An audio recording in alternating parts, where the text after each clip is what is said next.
자, 그냥 악마라고 하겠습니다. 변호사. 자, 양지에서 양지를 지향하며 입신양명을 꿈꾸는 양지열 변호사 나오셨습니다.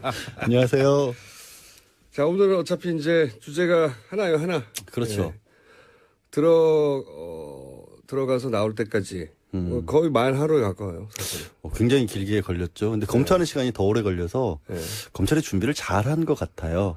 그러니까 제가 보기에는 이제 아침에 7시 정도에 지금 들어갔잖아요. 그렇게 늦게 들어간 이유가 11시 한 50분 정도까지 조사를 끝마치고 12시 넘으면 이제 동의를 해야 되니까 그때까지는 동의를 마치고 나머지 시간은 죄다 이제 그 기록 검토하는 데 있었는데. 그러니까 두 번 부르지 않겠다는 게 확실한 전략이었고. 근데 대답을 언론에서 대충 알려진 바 그리고 당연히 짐작하건대 전면 부인했겠죠. 부인했으면 다 부인했는데 뭘 그렇게 읽어볼 게 많을까. 그거는 검찰이 그만큼 많은 내용을 그냥 미리 담아놨다는 얘기고 나중에 결국 가면 이제 재판 갈 때 그걸 맞서 싸워야 되니까 그 부분을 확인했던 부분도 있을 것 같아요. 그러니까 검찰에 그러니까 이런 얘기 있잖아요. 왜 촬영을 영상 녹화를 통지만 하면 되는데 굳이 물었냐. 거기에 대해서 비판도 많아요. 봐주기 아니냐. 저는 좀 생각이 다른 게. 난 그거 봐주기라고 나한테 오늘 뭐라고 할 줄 알았는데. 아니요. 생각이 달라요. 네, 많은 언론이 봐주기라고. 그리고 게시판이나 이런 데서 일반인들도 다른 사람한테는 안 그러면 굳이 하느냐고 그러는데 처음부터 그 전략이 확실했던 것 같아요. 그러니까 입을 열게 만든다. 편안하게 만들어주고 어떻게든 최대한 많은 진술을 끌어낸다. 그렇죠. 이 방향으로 딱 정했던 것 같아요. 손봉기 변호사가 오늘이군요. 12시 50분 정도에 기자들에게 문자 메시지를 돌렸습니다. 이게 지금 손봉기 변호사가 그쪽에서 언론 홍보 담당을 하고 있잖아요. 근데 다른 특검에서의 수사와 달리 굉장히 공정하고 검찰 덕분에 진실이 많이 드러난 것 같다. 자기들이 충분히 말을 할 수 있는 분위기도 조건도 그렇죠. 주었다는 거군요. 근데 그게 좋아할 일이 아닌데.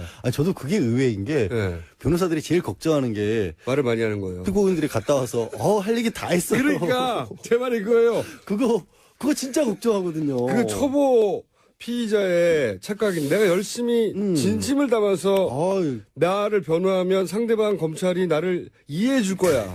이게 초보 피의자의 항상 있는 착각이거든요. 그러니까 검사가 오늘 검사님이 정말 잘 대해주셨어요. 얘기도 잘 되고요. 고개도 많이 끄덕거려 주신 것 같고 이 얘기 들으면 안 되는데 큰일 났다 이제.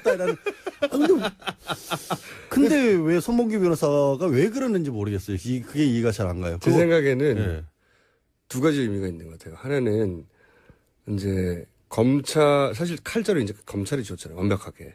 여기는 민간인이잖아요, 이제는. 그러니까 검찰의 비위를 잘 맞추고 그다음에 아양이죠. 이런 표현이 기분이 나쁠 수도 있지만 포괄적으로는 아양이라고 봅니다. 그럴 수도 있고 또 하나가 있는 게 본인들이 하고 싶은 얘기를 충분히 했고 그렇기 때문에 이런 기회가 주어졌다면 우리가 그쪽에 충분히 납득되었을 거라는 착각? 이런 거. 그럴 거였으면 진작 나와서 그 대통령 자리에 있을 때 하면 더 오히려 예우받으면 살 수 있는데. 근데 이런 생각도 들어요. 손봉규 변호사 이렇게 TV 토론 같은 거 하면서 몇 번 뵌 적도 있고 개인적으로 뵌 적도 있고. 근데 손봉규 변호사뿐만 아니라 주변에 있는 변호사님들 중에서 지금 대리인단이 9명 선임됐나요? 지금 상황이 얼마나 심각한 상황인지를 박 전 대통령에게 솔직하게 얘기를 해준 사람이 있었을까. 다 한 것 같아요, 다. 그러니까. 원래 이 변호사들이 제일 어려워하는 게 당사자들은 항상 나는 죄 없다라고 하거든요. 이게 뭐가 죄가 되냐라고 하는데 근데 사실은 이러이러한 부분이 문제점이 있기 때문에 이번에는 좀 빠져나가기 힘들 것 같다는 데는 이거는 양보를 하고 솔직하게 검찰이 자백을 하고 다른 부분으로 다투자 이런 얘기를 하는 게 어렵지만 몫이거든요. 그거를 하라고 이제 있는 거죠. 그게 변호사거든요, 사실은. 왜냐면 그 얘기하다가 막 화내요. 당신이 내가 변호사라고 선임을 했지. 자기가 검사야? 왜 나보고 죄 지었다 그래? 막 이런 분들도 계시거든요. 많죠. 근데 그거를 감내하고 설득을 잘 시키는 게 변호사 몫인데 그렇죠. 지금 박 전 대통령 대리인을 맡은 변호사분들 중에서 그 얘기를 박 전 대통령이 할 수 있었을까? 거꾸로 된 것 같아요. 무슨 의미냐면 박근혜 전 대통령이 피의자고 지금 변호를 받아야 될 사람인데 그래서 법률적 전문가로부터 그런 조언을 듣고 자기 입장을 어떻게 정해야 될지 조력을 받아야 되는데 거꾸로 온 것 같아요. 박근혜 전 대통령이 죄 없다는 거, 늘 그 입장을 이쪽에서 수용해가지고, 설득을 당한 거예요. 예, 설득을 당했다기보다 아닙니다 하고 말을 못하는, 만나지도 못하는 것 같으니까 말을 못하는 거예요. 그러니까 전면 무죄, 이 입장을 뒤집거나 그렇게는 안 될 겁니다 하고 말하지 않고 그냥 그걸 보조하고 있는 수준에 불과한. 아니 근데 그러면 지금 너무나 뻔한 것들이 있잖아요. 뭐 예를 들어서 뇌물죄 같은 경우는 사실은 법리상으로도 굉장히 어렵고 다툴 여지도 많고 수사도 앞으로 더 진행을 해야 하지만 하지만 준 사람이 지금 구속돼 버렸어요. 준 사람은 구속됐으니까 이제 그거는 이제 구속 여부 같은 걸 따질 수 있고 나머지 다른 거 최소한 하다못해 직권남용 같은 경우는 기업들이 다 강압이라고 하는데. 당해서 줬다는 사람 다 같이 당해서 줬다라고 얘기를 하고 있고 당해서 줬다라는 의미도 이런 거거든요. 이제 박 전 대통령은 자발적으로 선으로라는 얘기를 하는 이유가 내가 뭐 불러다 놓고 너 안 하면 혼내? 뭐 이런 얘기 안 했다는 건데 그렇죠. 그 강요라고 하는 게 남들 보기에 이 정도면 강요다 이런 거잖아요. 그리고 그걸 받아들이는 사람들이 대통령이 말을 하는데 그렇죠. 일관되게 얘기하거든요. 압박을 느꼈다고. 그러니까 이게 본인이 내가 머릿속으로 그렇게 생각했던 게 아니라 그 당한 피해자 입장에서 그리고 남들이 보기에도 저 정도면 강요야. 우리 갑자기 좀 다른 얘기이긴 합니다만 성범죄 같은 거 나오면 꼭 성범죄 피의자들이 하는 얘기가 뭐죠? 딸 같아서 그랬어요라고 하거든요. 인정 안 되거든요. 인정? 그럼 당하는 사람이 우리 아빠의 당신이 이럴 거 아니에요. 근데 그거보다 훨씬 더 큰 이건 격차가 심한 무거운 거거든요. 훨씬 더 큰 격차가. 대통령- 대통령이라는 지위로 기업체에다가 이거 돈 내시죠? 국가를 위해서 체육을 위해서 그러면은 이런 얘기를 박 전 대통령의 변호사들이 해줬어야 되는데 해줬겠느냐라는 게 안 심히 했다고 의심스러워. 봅니다. 못했다면 저도 참 그분들한테 딱하네요. 그러니까 그렇지 않고서는 이해 안 가는 반응이고 여하간 저는 박근혜 전 대통령이 이제 본인의 혐의를 그러니까 소위 이제 초보 피의자의 실수, 착각, 성실히 또는 진심을 담아서 자기가 믿는 대로 말하면 상대방이 믿어줄 거라고 하는 착각. 검사는 이럴 경우 굉장히 땡큐거든요. 고마워하죠. 정말 고마워하죠. 굉장히 고마워하거든요. 그리고 그래서 실제 이제 많이들 착각하시는 것 중에 하나가 검사실에 들어가면 막 윽박 지르고 막 소리 지르고 막 이럴 걸로 생각하는데 전혀 안 그렇거든요. 그런 경우도 있긴 있어요. 그건 이제 아주 자법 내지는 네. 수사 기법상 그런 게 필요한 네, 경우도 일부러. 있는데 네. 대부분의 경우에는 차분하게 얘기합니다. 수사관들은 이런 경우죠. 수사관들이 약간 좀 거칠게 되어도 그 검사가 뒤에 또 주임님 그러시지 마세요. 왜 그러세요? 이렇게 말려가면서 정말 착한 역할을 오히려 검사들이 많이 하거든요. 그러면서 검사가 내 편이고 내 얘기를 네. 잘 들어주겠구나. 그러면서 괜히 검사 쳐다보고 막 얘기 막 자세히 얘기하고 검사는 땡큐하고 그걸 기소하죠. 그러니까 그런 상황이 벌어진 게 아닌가 싶은 게 저는 그게 벌어졌다고 봐요. 그러니까 그렇지 않고는 왜냐하면 어제 이제 14시간인데 조사 시간만 따지면 네. 14시간 순수하게 했는데 그중에 뭐 점심시간, 저녁시간, 휴식시간 빼고 나면 10시간 남짓이에요. 네. 형사실이 13개예요. 굉장히 빨리 된 거예요. 수사 받아보셔서 아시겠지만 이거는 2박 3일 해야 되는 거예요. 그렇죠. 원래 딱 혐의사실 하나 가지고도 4-5시간 합니다. 금방 하잖아요. 그러니까요. 이거는 검찰이 그냥 쫙 시나리오를 저는 써놓고 심지어는 묵비를 해도 4-5시간 걸리는데 이건 말을 했으면 경험이 많으시니까 제가 방송할 때 편해요, 사실 이럴 때는. 굳이 설명 안 그래서 드려도 저도 그날 끝났어? 당일에? 와, 이거 엄청나게 빨리 진행했는데 추궁을 안 한 겁니다. 추궁 안 한 거예요. 검찰이 답변을 할 때 이제 검찰이 파악한 여러 가지 증언이나 물증과 위배되는 사실이 나왔을 때도 더 이상 추궁을 안 한 거예요. 이유가 없다라고 아마 판단을 했을 것 같고요. 네. 이렇게 물어봤겠죠. 예를 들어서 기업 출연 같은 경우에는 만나신 사실이 있습니까? 이건 맞습니까? 그럼 재단이 이거 출연한 부분은 맞네요. 그것과 관련된 보고서가 들어와 있으니까 그건 맞네요. 근데 그걸 관여를 하셨습니까? 관여는 안 했습니다. 이럴 거 아니에요. 그렇죠. 있는 그대로 적는 거죠. 그럼 법원 판사가 보기에 아니 만나기도 했고 돈도 냈고 하지만 자기는 강압에 해서 하지 않았다. 돈을 얼마 냈는지도 네. 다 밑에 수석들이 보고를 했는데 나는 몰라요. 그럼 그게 말이 되냐고. 인정이 안 되죠. 인정이 안 되죠, 어차피. 그러니까 그런 구도로 각을 잡아놓고 수사를 한 것 같아요. 그래서 제가 보기에는 부인하는 조서, 전면적으로 혐의를 부인하는 조서만 쭉 받아 적는 전략을 처음부터 가져가니까.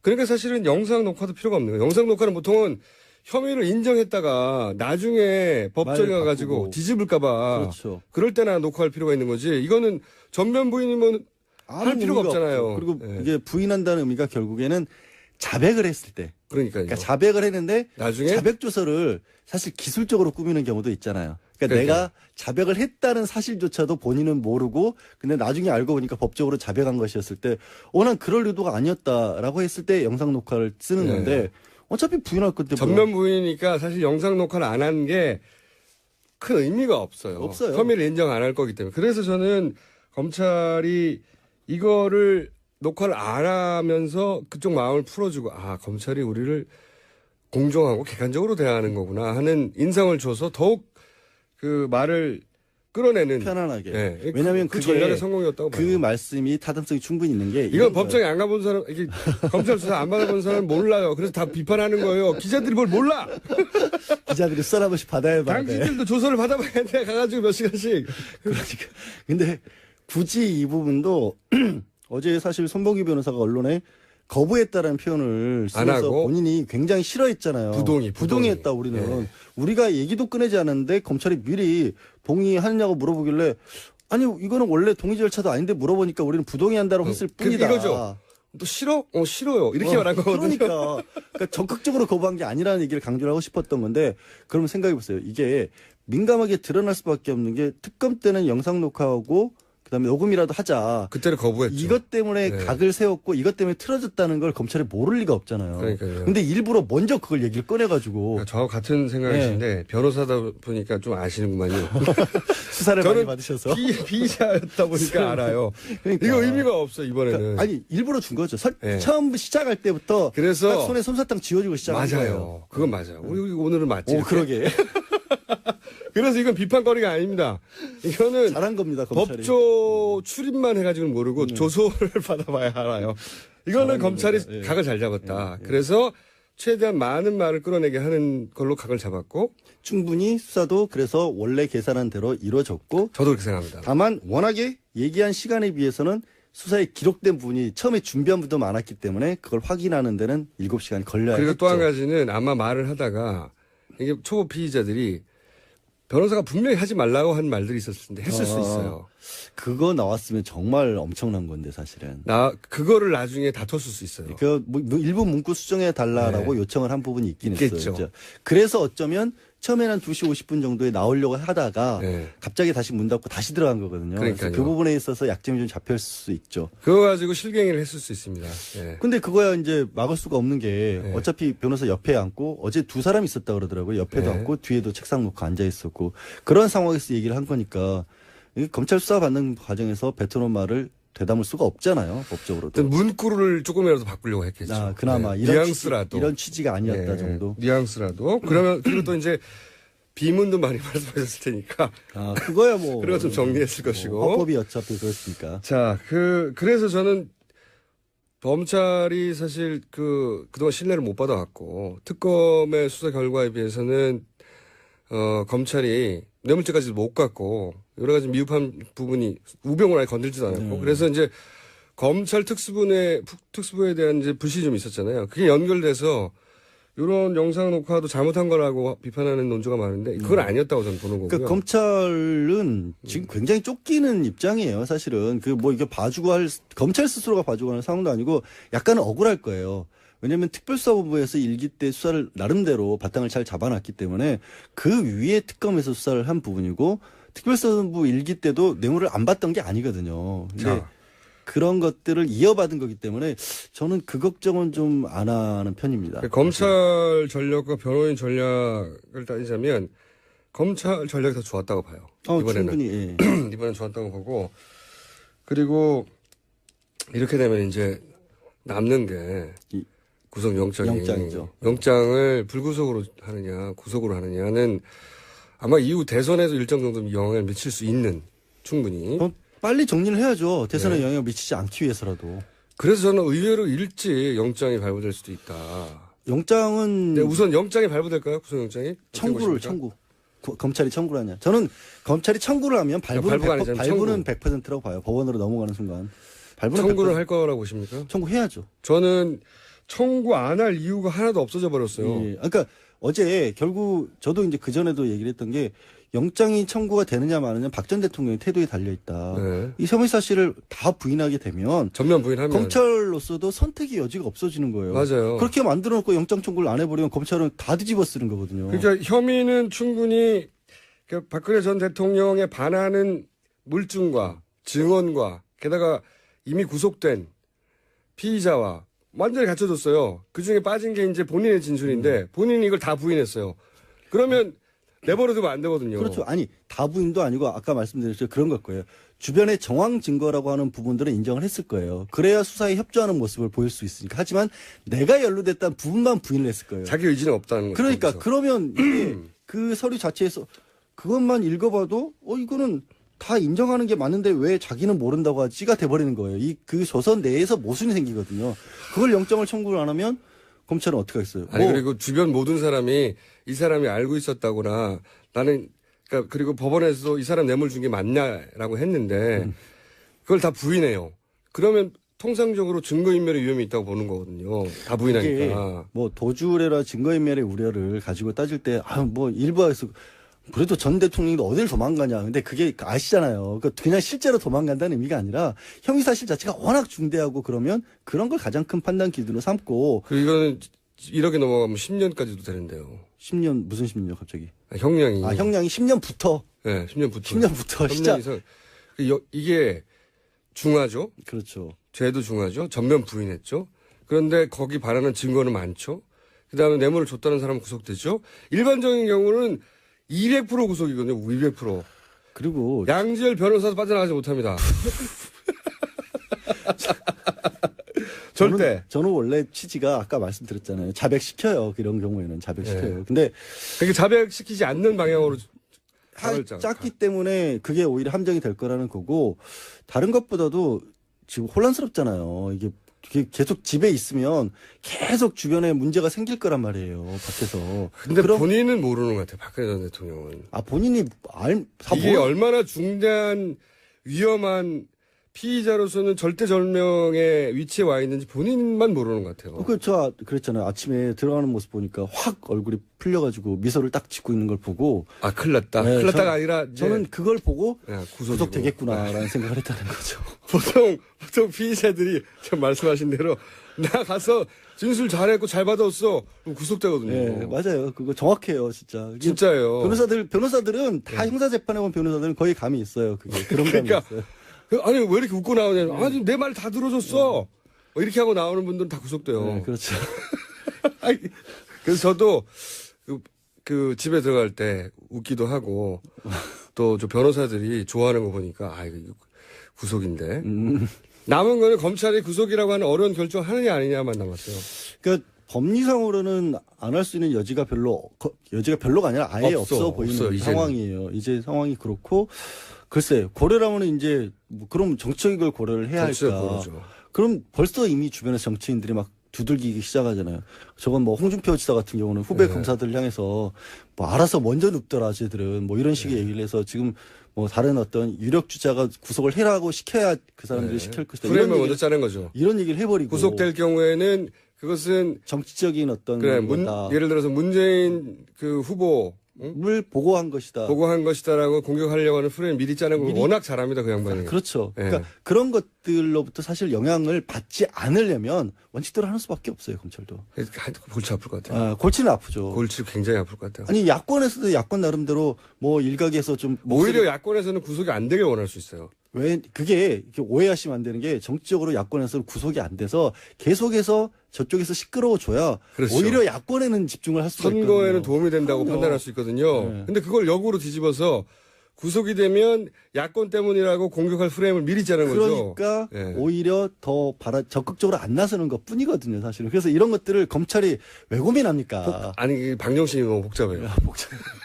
검찰 입장에서 구속했다면 저기서 욕할 것 같고 불구속했다면 여기서 욕할 것 같고 아주 복잡합니다. 그러니까 그래서 고민하지 말라고 제가 말씀드리고 싶다는 거죠. 네. 고민을 일선 검찰은 안 할 수 있지만 수뇌부 정도 되면 하죠. 이 결과에 따라서 나의 앞으로의 여생은 어떻게 될 것인가를 생각할 거 아닙니까? 그게 제가 제일 아쉬운 거예요. 뭐냐면 검찰 수뇌부 정도가 되면 사실 여생은 보장돼 있어요. 관직에서 더 올라가지 못하더라도 그 정도 고민을 관직에 하시- 더 올라가고 싶을 수 있잖아요. 나와서도 잘 먹고 잘 사실 수 있잖아요. 왜? 돈보다 관직이 더 좋을 수도 있잖아요. 사람이 자신의 꿈에 대해서 그렇게 아니 명예롭게 잘 돼야지. 잘 돼도 명예롭게 잘 돼야지. 대한민국에서 그 정도 수뇌부에 있었으면 나와서 뭘 못해요. 제발 그런 거 가지고 고민 안 했으면 좋겠어요. 그 다른 거 안 본인이 잘 먹고 잘 사니까 그렇죠. 나 못 먹고 못 살아요. 마른 거 봐요. 내가 지금 얼마나 부쩍부쩍 말라는데 지난 가을부터. 요 대목에서는 완전히 저 오랜만에 양지열 변호사와 제가 역시 이제 형사 재판을 해본 변호사와 형사 피의자가 돼본 사람으로서 이건 검찰이 전략을 잘 짰고 네. 요 대목에 대해서 검찰을 비난할 구석은 없다고 저는 보는 거고 이 각대로 가면 구속을 피할 길이 없는 법리상으로는 충분히 법리상으로는 확실히 그렇고 이제 된 영장 상황이고. 청구할 것만 남았어요. 저는 내일 정도면 청구할 것 같아요. 오늘 정도 고민하고. 그렇게까지 빨리 하면 오늘이 수요일이잖아요. 고민의 흔적이 안 보입니다. 고민. 이게 중요한 게 고민의 흔적을 뿌려주는 게 중요하거든요. 생각해보세요. 영장 실질 그 심사할 때 중요한 사안들 다 끝났는데도 고민의 흔적을 만들기 위해서 새벽까지 기다리잖아요. 고민의 흔적 흩뿌리기 이거 굉장히 중요하거든요. 할 말이 없어지는데. 저는 이제, 다음 주초 정도 예상해 다음 봅니다. 주초. 예. 차라리 눈에 안 띄게 주말에 토요일쯤 이렇게 청구하는 게. 그러면 또 너무 고민의 흔적이 아니라 얍삽해 보여요. 안 돼요. 고민의 흔적.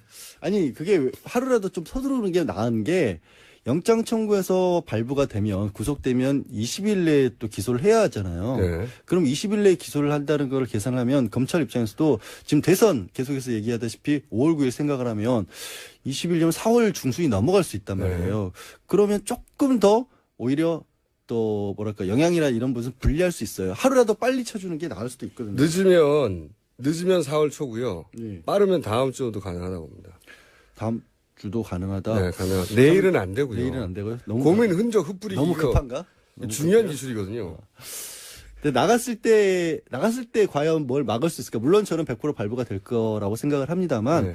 이제 법원에 가서 판사 앞에서는 할 수 있는 얘기가 일단은 수사에 잘 응했다는 부분하고 두 번째는 이제 조서에 나와 있는 부분들에 좀 나누긴 나눌 것 같아요. 그러니까 어떻게든 변호인단 입장에서는 지금 증거로 돼 있는 부분들 너무 많은 증거들 뭐 수첩도 그렇고 녹취록도 그렇고 이런 게 있는데 그럼에도 불구하고 대통령이 몰랐던 거는 헌법재판소에서 썼던 작전하고 비슷한데 유일한 거 있죠.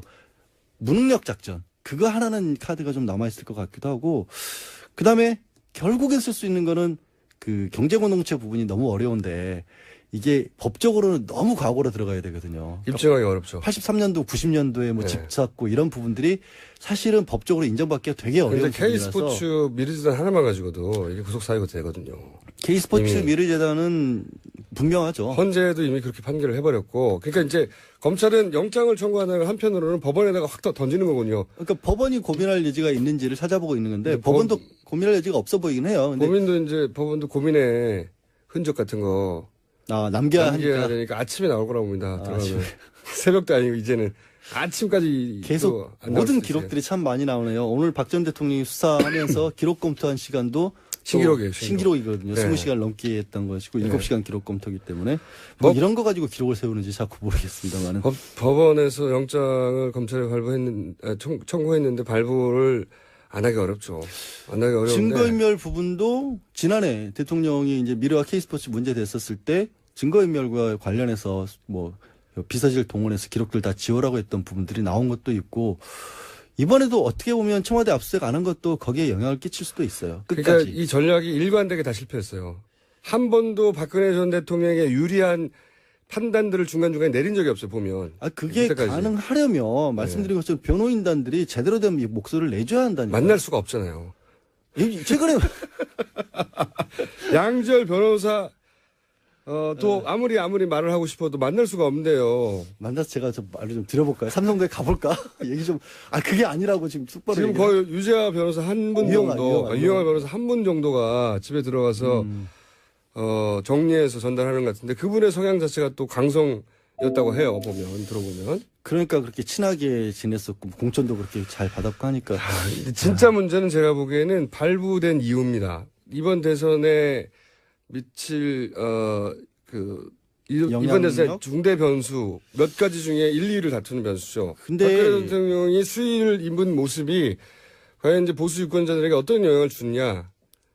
그것이 이렇게 해서 사실은 시대가 일단락 됐구나 하고 마음을 접게 만드는 건가 아니면은 화가 나고 보수가 집결하게 만들 건가. 물론 한쪽에서는 보수를 집결시키기 위해서 그걸 계속 불쌍한 프레임을 만들려고 할 것이고 한쪽에서는 정당한 법의 집행이었다고 드디어 이제 정상적으로 돌아간다고 근데 얘기하겠죠. 이게 제가 봤을 때는 이게 보수나 이런 검찰 수사나 이런 데서도 뭐가 영향을 저는 끼치냐고 보냐면 이게 법률 이름이 최순실 등 민간인에 의한 국정농단 의혹이에요. 그러니까 네. 보수적인 가치를 가진 사람들로서도 차라리 권력이 부패하면 부패했지 뜬금없이 최순실이라고 하는 사람이 들어가서 그 임대업자 유치원 선생님이 이런 일을 벌인 것에 대해서는 못 받아들이는 거예요. 그게 오히려 보수적인 가치를 가진 분들에게는 더 싫은 상황이 됐어요. 저는 그것 때문에 아마 지지를 못 받을 거라고 봅니다. 그것도 일리 있는 지적인데 원래 선거 국면에 들어가면 감정이 더 모두들 정상을 약간 벗어나거든요. 후보들도 벗어나고 지지자들도 벗어나고 약간 광적인 상태가 되잖아요. 그래서 자기가 원하는 정보 외에는 다 차단하잖아요. 네. 그런 상태가 되기 때문에 단순한 동물이 되죠 그때는. 그럼 하여튼 뭐 마무리는 주말 청구 내지는 주초 청구로 일단 거기까지 한번 걸어보고요. 알겠습니다. 간만에 죽이 맞았습니다. 네, 간만에 양재에서 양지를 지향하는 입심양면 변호사, 악마 변호사 양재 변호사였습니다. 감사합니다. 네, 고맙습니다. 시사를 과학의 관점으로 본다고 하면 저희가 외계인 이야기로 시작한 코너입니다. 그때부터 이상했어요, 이 코너가. 원정호 씨 나오셨습니다. 안녕하세요. 오늘은 어떤 얘기입니까? 샤킬 오닐 아시죠? NBA. 네. 지금은 이제 은퇴한 선수인데 네, 유명한 선수였죠. 며칠 전에 커밍아웃을 했는데요. 네. 그 성적 정체성 커밍아웃이 아니고 다른 걸로 해서 굉장히 화제가 되고 있습니다. 미국에서. 그래요? 뭘로 금방 왔었어요? 공장장님 지구가 둥글다고 생각하시나요? 그거는 뭐 어릴 때부터 지구본을 봐왔기 때문에. 네. 뭐 굳이 증거를 들이밀지 않아도 비행기만 한번 타봐도 이렇게 지구의 호가 보이잖아요. 공면이 좀만 살짝. 높이 올라가도 그렇죠. 느껴지죠. 네. 그래서 사실 과학이 못 밝혀낸 것도 많지만 적어도 지구가 둥글다는 것 정도는 이제 그건 상식이 돼 있습니다. 아주 몇백 년 전에 밝혀진 거 아닙니까? 예, 사실 2000년 전 그리스인들도 알았는데요. 네. 근데 샤킬 오닐이 커밍아웃한 게 바로 이겁니다. 지구가 평평하다고 믿는다고 주장한 거죠. 샤킬 진지하게. 오닐이? 예. 그것도 종교의 영향인가요? 아니, 종교 아닙니다. 과학이라고 스스로 생각합니다. 샤킬 오닐이 이런 말을 실제로 했어요? 샤킬 오닐도 했고요. 네. 이미 사실 한 10여 년 전부터 이런 얘기가 조금씩 돌다가 그러면 지구가 자전도 안 한다는 건가요? 네, 그냥 평평한 접시같이 생겼다는 거죠. 가만히. 예, 행성도 아니고 웃으라고 한 얘기 아니고요? 아닙니다. 굉장히 진지합니다. 그럼 우리가 평평한 땅 위에 지금 올라와서 가만히 우주에 떠 있다고 하는 거예요? 네, 그러니까 이제 좀 설명을 좀 듣다 보시면 지구 핵도 없고? 핵도 없고 그냥 접시예요, 지구가. 납작한. 거대한 예를 들면 그 비행 접시 같은 건가요? 예, 그냥 접시고요. 네. 우리가 알고 있는 상식은 전부 조작된 것이죠. 이걸 굉장히 진지하게 믿는 분들이 있는데 지금 세력을 굉장히 확장하고 있습니다. 이게 무슨 설이에요? 무슨 파예요? 지구 평평론자 혹은 지구 평면론자가 실제로 최근에 등장하고 있어요? 꽤 많이 퍼지고 있습니다. 원래 있었는데 그래서 이 플랫 얼스 소사이어티라고 평면 지구 학회도 있어요. 이거 검색해 보시면 구글에서 플랫 얼스 소사이어티라든가 검색해 보시면 모임도 있고 웹페이지도 있고 다큐멘터리 영상을 제작하는 등 이 감춰진 진실을 널리 알리기 위해서 목소리를 높이고 있습니다. 이야. 놀랍죠? 이 인터넷이 여기까지 발달한 시대에 네. 인공위성 궤도도 인터넷으로 확인 가능한 시대에 그러면 실시간으로 다 조작이니까요, 뭐. 누가 조작을 하면 주체가 누구랍니까? 이 사람들 주장이 정부 각국 정부와 각국 정부가 왜 지구가 평평하다고 그 사람들한테 거짓말을 하는 거죠? 사람들을 속여서 통제하기 위해서라고 주장을 하죠. 그러니까 지구가 평평하면 동그랗다고 주장하면 뭐가 통제가 되는 거죠? 이런 겁니다. 그러니까 논리가 지구가 평평할 뿐만 아니고 네. 이 지구 평면론자의 많은 수들은 네.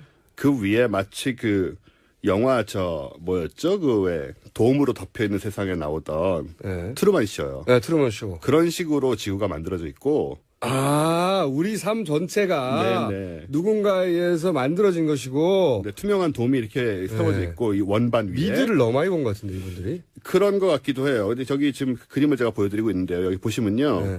지구가 이렇게 생겼다는 겁니다. 제가 지금 사진을 봤는데 지구본을 납작하게 깔았어요. 지구 이렇게 생각하시면 됩니다. 동그란 지구본 있잖아요. 그럼 북극에서부터 손으로 꾹 눌러. 그러면 빈대떡처럼 팍 퍼질 거 아니에요. 그 빈대떡처럼 팍 퍼진 모양의 지구다 이게. 네.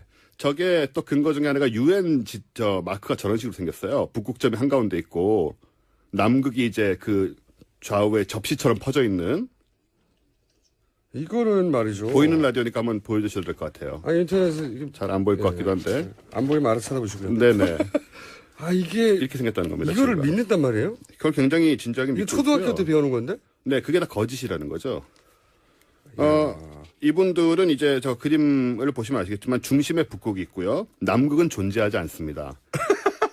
남극은 주위를 둘러싼 저 얼음 벽이에요. 남극에 있는 사람들은 어떻게 해요 그러면? 남극이라는 것이 남극 점 같은 건 없고 남극이라고 사람들이 그러면 말하는 건 이 접시의 주변부 그게 남극이다. 가장자리 끝에 쫙 테두리. 네, 얼음 산으로 뒤덮인 벽이다. 그 그러면- 밖으로 우리가 못 나가게 돼 있다. 남극은 걸어서 횡단도 하는 사람들이 나왔잖아요. 그게 다 거짓이라는 거죠. 그 좀 설명을 좀 드릴게요. 마음에 드는데 네, 이 소사이어티. 굉장히 재밌는 사람들이긴 한데요. 예. 조금 덜 진지하면 굉장히 재밌었을 것 같아요. 평행지구 커뮤니티, 평행지구 학회 뭐 이런 거예요? 평면지구학회. 평면지구 학회? 네, 굉장히 진지하고요. 사실 지구가 둥글다는 것은 아까도 말씀드렸지만 이미 2000년 전에 아리스토텔레스 그 사람이 뭐 그 돛대가 왜 바다에서 조금씩 떠올라가는 거 보이는 그러면 거. 인공위성은 어떻게 돌고 있는 겁니까? 이 그것도 사람들이 하면? 인공위성 같은 건 올라간 적이 없습니다. 당연히 거짓이죠. 마음에 들어. 이 네. 사람들. 저는 이런 걸 호연직이라고 부르거든요. 예, 재밌습니다. 저도 과학 쪽만 아니었으면 굉장히 즐겼을 것 같은데 사실 즐기고 있고요, 지금도. 예. 나름대로 근거를 조금 더 설명을 예, 드릴게요. 근거 또 얘기해보세요 한번. 일단 이분들 주장에 따르면 남극은 존재하지 않기 때문에 네. 아무도 남극 깊숙이 들어갈 수가 없다. 사실 지금 각국 정부가 남극을 분할해서 관할하고 있긴 합니다. 예. 그래서 깊이 들어가는 것은 어느 정도 통제를 하고 있어요. 예.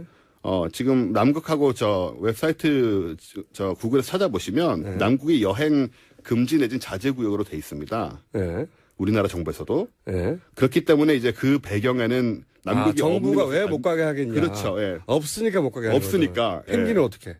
펭귄이 이제 구석에만 사는 거고 저 벽 근처에만 남극점은 없는 거죠. 그러면 끝에 가면 떨어지는 겁니까? 이 사람들 생각에 하면? 산이 있어서 못 넘어갑니다.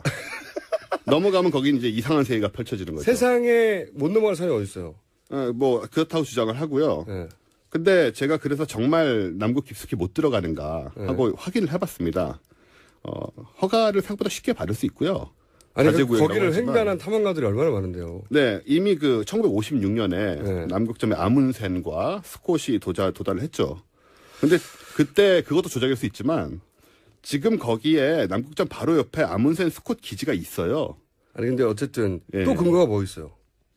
저 근거가 듣고 싶어요. 호주에서 이 남미라던가 저기 남아공 쪽으로 이제 남반구를 지나갈 수가 있잖아요. 네. 그럴 때 남극 상공을 지나면 훨씬 비행기가 빨리 가는데 네. 그리 안 가고 멀리 돌아갑니다. 네. 두바이 심지어는 네. 이 직항로가 존재하지 않는다는 것은 남극을 지날 수 없기 때문에 남극이 존재하지 않기 때문에 그렇다. 그런 얘기도 하세요. 또 근거는 뭐 있습니까? 아니 학계식이나 만들어졌으면 여러 가지 만들어냈을 것 같은데. 그 외에도 굉장히 많은 증거가 있는데요. 네.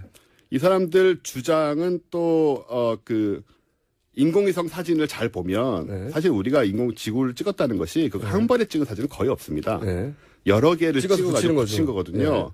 왜 한 번에 못 찍고 여러 개를 붙어서 찍느냐 뭐 이런 얘기들도 하시고 네. 이게 찾아서 보시면 한참 보시다 보면 빨려 들어가요. 빨려 들어가. 저조차도 그런가? 이런 생각을 잠시 하게 됩니다. 이 커뮤니티가 이런 유명인들이 제법 있어요? 일단 NBA 출신이 4명이 NBA NBA 쪽이 좀 강세입니다. 그렇군요. 네. NBA 선수들이 왜 그럴까요? NBA 이게 좀 종교 같은 성향이 있어가지고. 이게 종교적인 건데 이 정도 되면 네. 일종 유사 종교 같은 그렇죠. 느낌인데. 예. 그래서 NBA 한 사람이 믿기 시작하면서 주변에 퍼뜨린 거죠. 너 지구가 납작해 처음엔 웃었겠지만 네. 뭐 이런 이야기들 막 하면서 딱히 반박할 만큼의 일반 상식이 풍부하지 않은 분들. 지식이 없는 거죠. 그러니까요. 샤키로니는 며칠 전에 어떻게 얘기했냐면 네. 내가 저 마이애미 플로리다에서부터 LA까지 맨날 차를 몰고 가는데 네. 평평하다 지구가 안 휘어 있어. 이런 논리를 대시고요. 나 이 사람들 만나보고 싶어. 그 다음에 저기 건물들 이렇게 LA 선거 봐라 네. 저렇게 높이. 근데 중국의 반대편에 이렇게 거꾸로 있다고? 그게 말이 되냐?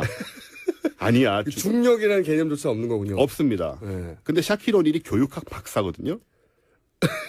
박사예요. 체육학도 아니고 교육학 박사예요. 이제 문제가 심각한 거죠. 이게 미국의 교육 체계의 문제네요.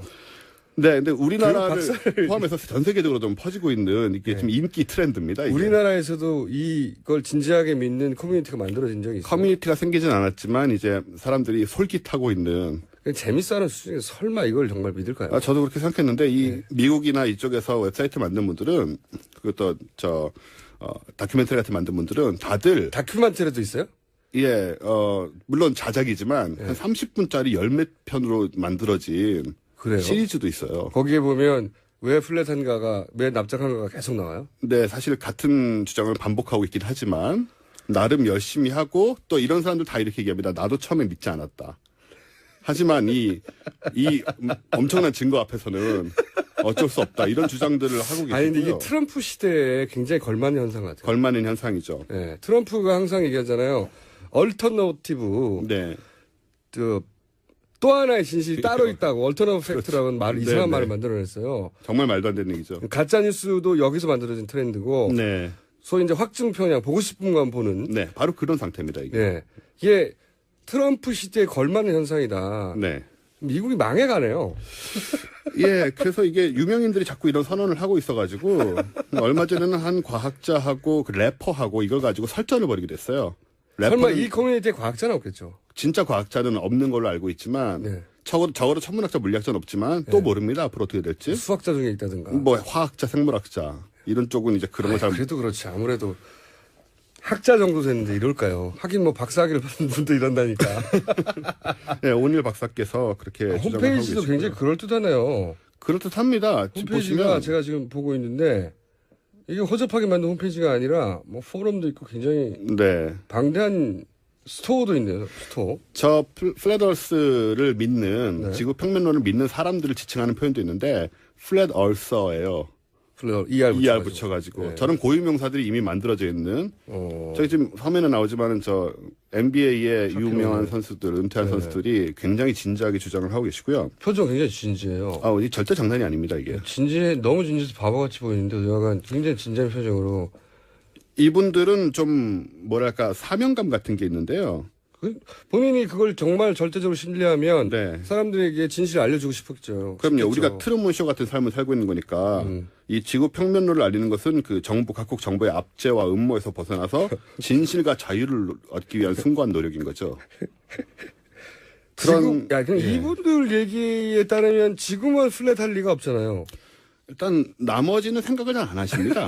뭐 나머지 천문학적인 그런 지구만 납작한 겁니까? 아니면 이 우주 전체가 납작한 겁니까? 상관 안 하시는 것 같아요. 거기까지는 아직 안 이거 하셨나요? 그거는 뭐 어차피 지금 우리가 우주에 간 것도 아니고 도움이 있기 농구공은 때문에 왜 동그랗대요? 모르겠어요. 자기들이 동그란 거 가지고 놀면서?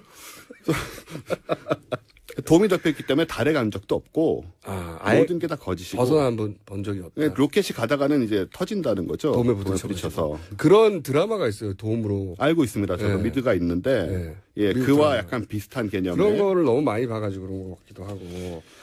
그래서 이런 걸 보고 있으면 이제 정말 보고 싶은 것만 본다. 왜냐하면 지구가 둥글다는 증거도 산더미처럼 많은데 심지어 달에서 찍은 것도 있잖아요. 산더미 정도가 아니죠. 네. 아닌 증거가 하나도 없잖아요. 근데 지구가 둥글지 않다는 증거 단 하나라도 있나요, 과학적으로? 방금 보신 대로 이제 그 남극 직항로가 없다. 그게 정말 없는지 제가 확인해 봤어요. 있습니다. 웬만 좀 찾아봐도 다 알 수 있어요. 이거는 미국 트럼프 시대에 걸맞는 현상이에요, 진짜. 트럼프가 그 끊임없이 주장하고 네. 사람들한테 퍼뜨리고 믿게 만든 것 중에 하나가 지금 기존 매체를 믿지 말라는 거거든요. 그렇죠. 자기가 맞다고 믿고 있는 여러 가지 사실을 의심해라. 네. 언론은 믿지 말고 또 다른 팩트가 있다. 이런 주장을 계속 해왔거든요. 그걸로 네. 대통령까지 간 거예요. 그렇죠. 그리고 그 사기인데 그 네. 사기 위에 기반한 정권을 탄생시켰잖아요. 네. 대통령까지 탄생하는데 이런 거 믿는 정도야 뭐. 그래서 걱정입니다. 이제 이런 사람들이 진작에 퍼지고 있는 상황에서 앞으로 이제 우리가 기본적인 상식들조차도 이건 건강한 의심이 아니고 예. 모조리 부정하고 내 맘대로 삼켜버린다는 그런 게 퍼져가는 세상이 아니냐. 사실 트럼프가 만들어낸 미국이 세계에 미친 영향이 많은데 네. 만들어낸 트렌드 중에 이제 그래서 이거를 포스트 트루스라고 네네. 진실 트루스 이후 시대가 자기가 믿고 싶은 것만 믿는 시대가 트럼프 시대의 기점으로 열리기 시작했다고. 네. 미국에서 가장 강력한 나라의 대통령이 그 방식으로 대통령이 됐으니까 미국이 망할 때가 됐어요. 뭐 우리나라에도 그런 분들 많이 있고요. 자, 이거 굉장히 재밌는 현상이고 그게 사회적으로도 의미가 있는 현상이에요. 그렇습니다. 예. 원정호 씨였습니다. 재밌었고요. 다음 주엔 더 재밌는 거 알려주시고. 네. 저는 김어준이었습니다. 내일 뵙겠습니다. 안녕. 는 검찰이 그냥 쫙 시나리오를 저는 써놓고 심지어는 묵비를 해도 4-5시간 걸리는데 이건 말을 했으면 경험이 많으시니까 제가 방송할 때 편해요, 사실 이럴 때는.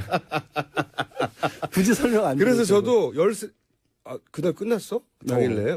와, 이거 엄청나게 빨리 진행했는데 추궁을 안 한 겁니다. 추궁 안 한 거예요. 검찰이 답변을 할 때 이제 검찰이 파악한 여러 가지 증언이나 물증과 위배되는 사실이 나왔을 때도 더 이상 추궁을 안 한 거예요. 이유가 없다라고 아마 판단을 했을 것 같고요. 이렇게 물어봤겠죠. 예를 들어서 기업 출연 같은 경우에는 만나신 사실이 있습니까? 이건 맞습니까? 그럼 재단이 이거 출연한 부분은 맞네요. 그것과 관련된 보고서가 들어와 있으니까 그건 맞네요. 근데 그걸 관여하셨습니까? 관여는 안 했습니다. 이럴 거 아니에요. 그렇죠. 그 있는 그대로 적는 거죠. 그럼 법원 판사가 보기에 아니 만나기도 했고 돈도 냈고 하지만 자기는 강압해서 하지 않았다. 돈을 얼마 냈는데도 다 밑에 저 수석들이 보고를 했는데 나는 몰라요. 그럼 그게 말이 되냐고. 인정이 안 되죠. 인정이 안 되죠, 어차피. 그러니까 그런 구도로 각을 잡아놓고 수사를 한 것 같아요. 그래서 제가 보기에는 부인하는 조서, 전면적으로 혐의를 부인하는 조서만 쭉 받아 적는 전략을 처음부터 가져가니까.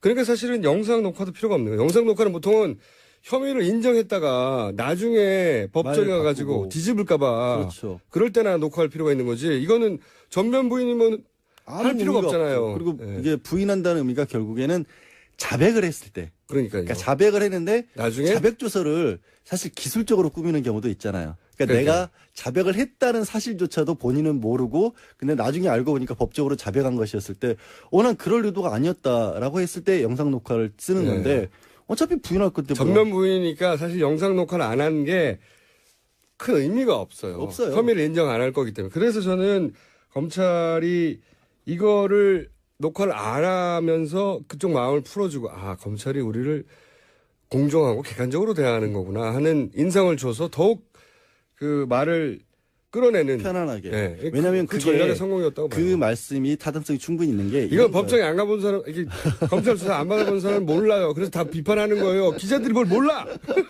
기자들이 수사 한 번씩 받아야 봐야 돼. 당신들도 조서를 받아봐야 돼. 가가지고 몇 시간씩. 그러니까. 근데 굳이 이 부분도 어제 사실 손범규 변호사가 언론에 거부했다라는 표현을 안 쓰면서 하고? 본인이 굉장히 싫어했잖아요. 부동의. 부동의했다 우리는. 예. 우리가 얘기도 꺼내지 않았는데 검찰이 미리 동의하느냐고 물어보길래 아니 이거는 원래 동의 절차도 아닌데 물어보니까 우리는 부동의한다고 했을 뿐이다. 이거죠. 또 싫어? 싫어요. 이렇게 말한 거거든요. 그러니까 적극적으로 거부한 게 아니라는 얘기를 강조를 하고 싶었던 건데 이 경우는 기업들이 다 강압이라고 하는데. 당해서 줬다. 줬다는 사람 다 같이 당해서 줬다라고 얘기를 하고 있고 당해서 줬다라는 의미도 이런 거거든요. 이제 박 전 대통령은 자발적으로 선으로라는 얘기를 네. 하는 이유가 내가 뭐 불러다 놓고 너 안 하면 혼내? 뭐 이런 얘기 안 했다는 건데 그렇죠. 그 강요라고 하는 게 남들 보기에 이 정도면 강요다 이런 거잖아요. 그리고 그걸 받아들이는 사람들이 대통령이 말을 하는데 그렇죠. 일관되게 얘기하거든요. 압박을 느꼈다고. 그러니까 이게 본인이 내가 머릿속으로 그렇게 생각했던 게 아니라 그 당한 피해자 입장에서 그리고 남들이 보기에도 저 정도면 강요야. 우리 갑자기 좀 다른 얘기이긴 합니다만 성범죄 같은 거 나오면 꼭 성범죄 피의자들이 하는 얘기가 뭐죠? 딸 같아서 그랬어요라고 하거든요. 인정 안 되거든요.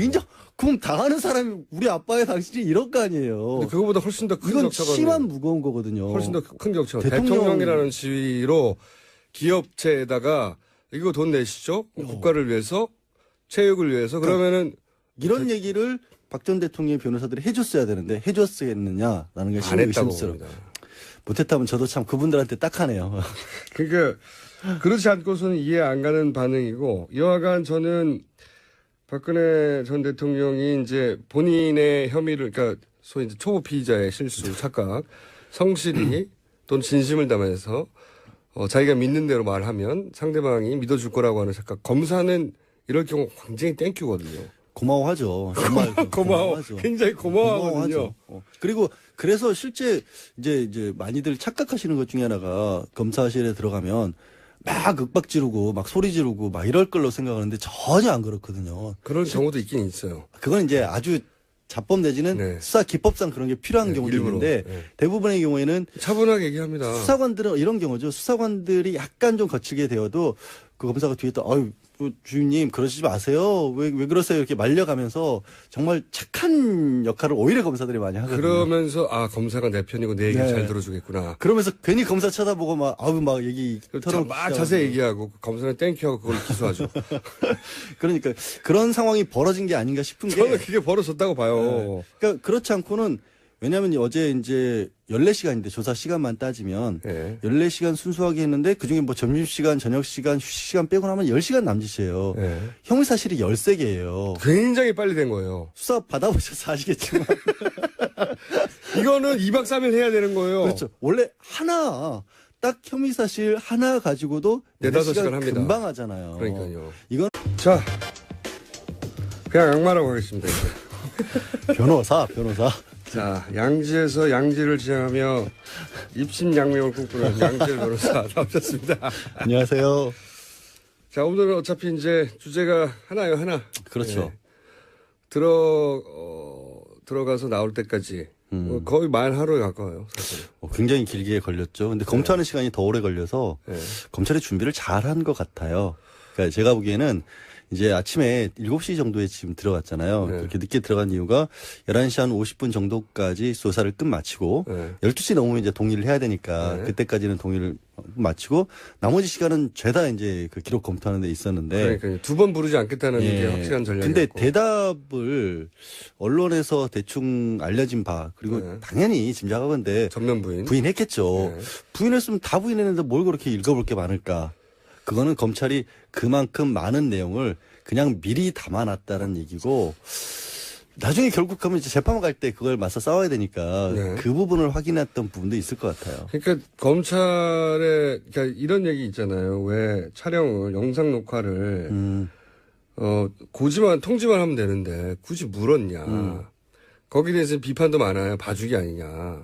저는 좀 생각이 다른 게. 난 그거 봐주기라고 나한테 오늘 뭐라고 할 줄 알았는데 아니요. 생각이 달라요. 네, 많은 언론이 봐주기라고 그리고 게시판이나 이런 데서 일반인들도 다른 사람한테는 안 그러면 굳이 하느냐고 그러는데 처음부터 그 전략이 확실했던 것 같아요. 그러니까 입을 열게 만든다. 편안하게 만들어주고 어떻게든 최대한 많은 진술을 끌어낸다. 그렇죠. 이 방향으로 딱 정했던 것 같아요. 손봉기 변호사가 어제 오늘이군요. 12시 50분 정도에 기자들에게 문자 메시지를 돌렸습니다. 이게 네. 지금 손봉기 변호사가 그쪽에서 언론 홍보 담당을 하고 있잖아요. 근데 다른 특검에서의 수사와 달리 네. 굉장히 공정하고 검찰 덕분에 진실이 많이 드러난 것 같다. 자기들이 충분히 말을 할 수 있는 분위기도 조건도 그렇죠. 주었다는 거군요. 근데 그게 좋아할 일이 아닌데 저도 그게 의외인 게 네. 변호사들이 제일 걱정하는 게 말을 많이 하는 거예요. 피고인들이 갔다 와서 할 얘기 다 했어요. 그러니까 제 말이 그거예요. 그거 진짜 걱정하거든요. 그 초보 피의자의 착각인 내가 열심히 진심을 담아서 나를 변호하면 상대방 검찰이 나를 이해해 줄 거야. 이게 초보 피의자의 항상 있는 착각이거든요. 그러니까 검사가 오늘 검사님이 정말 잘 대해주셨어요. 얘기도 잘 되고요. 고개도 많이 끄덕거려 주신 것 같고 이 얘기 들으면 안 되는데 큰일 났다, 이제. 큰일 났다 이라는. 근데 왜 손봉기 변호사가 왜 그러는지 모르겠어요. 그게 이해가 잘 안 가요. 제 생각에는 예. 두 가지 의미가 있는 것 같아요. 하나는 이제 사실 칼자루 이제 검찰이 줬잖아요. 완벽하게. 여기는 민간인이잖아요, 이제는. 그러니까 검찰의 비위를 잘 맞추고, 그 다음에, 아양이죠. 이런 표현이 기분이 나쁠 수도 있지만 포괄적으로는 아양이라고 봅니다. 그럴 수도 있고 네, 또 하나가 있는 게 그 본인들이 하고 싶은 얘기를 충분히 했고 그렇기 때문에 이런 기회가 주어졌다면 우리가 그쪽에 충분히 납득되었을 거라는 착각? 뭐 이런 거. 아니, 그럴 거였으면 진작 나와서 그 대통령 자리에 있을 때 하면 더 오히려 예우받으면서 할 수 있는데. 근데 이런 생각도 들어요. 선봉규 변호사 이렇게 TV 토론 같은 거 하면서 몇 번 뵌 적도 있고, 네. 뭐 개인적으로 뵌 적도 있고. 근데 선봉규 변호사뿐만 아니라 주변에 있는 변호사님들 중에서 지금 대리인단이 9명 선임됐나요? 지금 상황이 얼마나 심각한 상황인지를 박 전 대통령에게 솔직하게 얘기를 해준 사람이 못한 것 있었을까. 같아요, 다. 그러니까. 예. 원래 이 변호사들이 제일 어려워하는 게 당사자들은 항상 나는 죄 없다라고 하거든요. 네. 이게 뭐가 죄가 되냐라고 네. 하는데 근데 사실은 이러이러한 부분이 문제점이 있기 때문에 이번에는 좀 빠져나가기 힘들 것 같다는 데는 이거는 양보를 하고 솔직하게 검찰이 자백을 하고 다른 부분으로 다투자 이런 얘기를 하는 게 어렵지만 몫이거든요. 그거를 하라고 이제 있는 거죠. 그게 변호사거든요, 사실은. 네. 왜냐면 그 얘기 하다가 막 화내요. 당신이 내가 변호사라고 선임을 했지. 자기가 검사야? 왜 나보고 죄지었다 그래? 막 이런 분들도 계시거든요. 많죠. 근데 그거를 감내하고 설득을 잘 시키는 게 변호사 몫인데 그렇죠. 지금 박 전 대통령 대리인을 맡은 변호사분들 중에서 그 얘기를 박 전 대통령이 할 수 있었을까? 거꾸로 된 것 같아요. 무슨 의미냐면 박근혜 전 대통령이 피의자고 지금 변호를 받아야 될 사람인데 그래서 법률적 전문가로부터 그런 조언을 듣고 자기 입장을 어떻게 정해야 될지 조력을 받아야 되는데 거꾸로 온 것 같아요. 박근혜 전 대통령이 죄 없다는 거 늘 그 입장을 이쪽에서 수용해가지고 설득을 당한 거예요. 예, 설득을 당했다기보다 아닙니다 하고 말을 못하는 만나지도 못하는 것 같으니까 말을 못하는 거예요. 그러니까 전면 무죄 이 입장을 뒤집거나 그렇게는 안 될 겁니다고 말하지 않고 그냥 그걸 보조하고 있는 수준에 불과한. 아니 근데 그러면 지금 너무나 뻔한 것들이 있잖아요. 뭐 예를 들어서 뇌물죄 같은 경우는 사실은 법리상으로도 굉장히 어렵고 다툴 여지도 많고 수사도 앞으로 더 진행을 해야 하지만 하지만 준 사람이 지금 구속돼 버렸어요. 준 사람은 구속됐으니까 이제 그거는 이제 구속 여부 같은 걸 따질 수 있고 나머지 다른 거 최소한 하다못해 직권남용 같은 게 그러면 생각해 보세요. 이게 민감하게 드러날 수밖에 없는 게 특검 때는 영상 녹화하고 그다음에 녹음이라도 하자. 그때를 거부했죠. 이것 때문에 네. 각을 세웠고 이것 때문에 틀어졌다는 걸 검찰이 모를 리가 없잖아요. 그러니까요. 근데 일부러 먼저 그걸 얘기를 꺼내가지고 그러니까 저와 같은 생각이신데 네. 변호사다 보니까 좀 아시는구만요. 수사를 많이 저는 받으셔서. 피의자였다 보니까 알아요. 그러니까. 이거 의미가 없어 이번에는. 그러니까 아니 일부러 준 거죠. 네. 처음 시작할 때부터 그래서 딱 손에 솜사탕 쥐어주고 시작한 거예요. 맞아요. 그건 맞아요. 우리 오늘은 맞지. 오 그러게 그래서 이건 비판거리가 아닙니다. 이거는 잘한 겁니다. 검찰이. 법조 출입만 해가지고는 모르고 조소를 받아봐야 알아요. 이거는 잘한 검찰이 겁니다. 예. 각을 잘 잡았다. 그래서 최대한 많은 말을 끌어내게 하는 걸로 각을 잡았고 충분히 수사도 그래서 원래 계산한 대로 이루어졌고 저도 그렇게 생각합니다. 다만 워낙에 얘기한 시간에 비해서는 수사에 기록된 부분이 처음에 준비한 부분도 많았기 때문에 그걸 확인하는 데는 7시간이 걸려야 그리고 했죠. 또 한 가지는 아마 말을 하다가 이게 초보 피의자들이 변호사가 분명히 하지 말라고 한 말들이 있었을 텐데 했을 수 있어요. 그거 나왔으면 정말 엄청난 건데 사실은. 그거를 나중에 다퉜을 수 있어요. 뭐 일부 문구 수정해 달라라고 요청을 한 부분이 있긴 있겠죠. 했어요. 진짜. 그래서 어쩌면 처음에는 2시 50분 정도에 나오려고 하다가 네. 갑자기 다시 문 닫고 다시 들어간 거거든요. 그래서 그러니까요. 그 부분에 있어서 약점이 좀 잡힐 수 있죠. 그거 가지고 실갱이를 했을 수 있습니다. 예. 근데 그거야 이제 막을 수가 없는 게 네. 어차피 변호사 옆에 앉고 어제 2사람이 있었다 그러더라고요. 옆에도 네. 앉고 뒤에도 책상 놓고 앉아 있었고 그런 상황에서 얘기를 한 거니까 검찰 수사 받는 과정에서 뱉어놓은 말을 되담을 수가 없잖아요. 법적으로도. 일단 문구를 조금이라도 바꾸려고 했겠죠. 그나마 네. 이런 뉘앙스라도. 이런 취지가 아니었다 네. 정도. 뉘앙스라도. 그러면 그리고 또 이제 비문도 많이 말씀하셨을 테니까 그거야 뭐. 그래서 좀 정리했을 것이고. 헌법이 어차피 그렇으니까. 자, 그래서 저는 검찰이 사실 그동안 신뢰를 못 받아왔고 특검의 수사 결과에 비해서는 검찰이 뇌물죄까지도 못 갔고 여러 가지 미흡한 부분이 우병우를 아예 건들지도 않았고 그래서 이제 검찰 특수부에 대한 이제 불신이 좀 있었잖아요. 그게 연결돼서 이런 영상 녹화도 잘못한 거라고 비판하는 논조가 많은데 그건 아니었다고 저는 보는 거고요. 그러니까 검찰은 지금 굉장히 쫓기는 입장이에요. 사실은 그 뭐 이게 봐주고 검찰 스스로가 봐주고 하는 상황도 아니고 약간은 억울할 거예요. 왜냐하면 특별수사본부에서 일기 때 수사를 나름대로 바탕을 잘 잡아놨기 때문에 그 위에 특검에서 수사를 한 부분이고 특별수사본부 일기 때도 뇌물을 안 받던 게 아니거든요. 근데 자.